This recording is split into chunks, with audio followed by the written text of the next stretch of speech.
Hi, welcome to another episode of Hot Takes. It must be hard going through life if you're Stephen Flynn. You know, you know you're a loser. You know you're backing a losing horse. You know your whole career hinges on the hope that one day somebody somewhere may think that you're right, but knowing that most people think you're wrong. Well, the Westminster leader of the SNP was left scrabbling around for excuses. He was caught short. He was annihilated and eviscerated, really. He was called out for his party breaching manifesto promises left, right, and centre, but particularly over the raising of tax. And he was moaning as well at the same time as his party breaking the manifesto pledge and raising tax, while berating Rachel Reeves for doing exactly the same thing. A level of hypocrisy for which there is no end. But he had this car crash interview, and he really came out, and it looked like he hadn't got a clue. He did not know what he was talking about. He wasn't really prepared. He was stuttering. He was speechless. He did the old guppy mouth of bah, bah, bah, bah, because the brain was turning, but nothing was happening. And he's supposed to be the Nats Westminster leader. Well, he looked like the Nats left bollock. I mean, to be honest. He was confronted over the fact that his party had lied to voters many times when it promised no more income tax rises in 2021, the last manifesto, for the vote.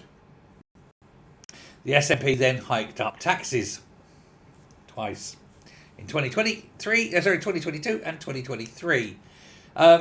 Swinney has also been approached on this. Swinney said, it wasn't a manifesto breach. But that's just lies, and the SNP just lie about everything. You can't believe a word they say.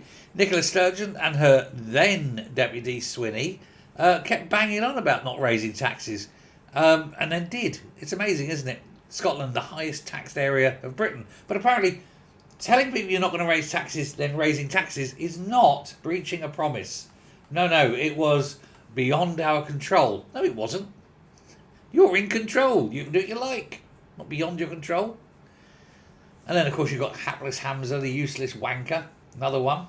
Another one who's saying it wasn't Muslims that flew planes into the Twin Towers on 9/11. Yeah, okay.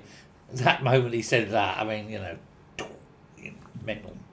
But Flynn was asked by Martin Gessler, about if he thought it was hypocritical for the SNP to moan about Rachel Reeves when it had also done these things, and he even couldn't admit that it was hypocritical. He just was in complete denial that they'd done it. I mean, what hope have you got when you actually show them the receipts? This is what you've done. I deny I've done it. Here's a picture of you doing it, not me. It's that scene, isn't it? It's the Austin Powers and the penis enlarger scene, and if you haven't seen it, go and watch it. It's not my bag, baby. That's exactly what this is. But how can you cope with people who deny the reality?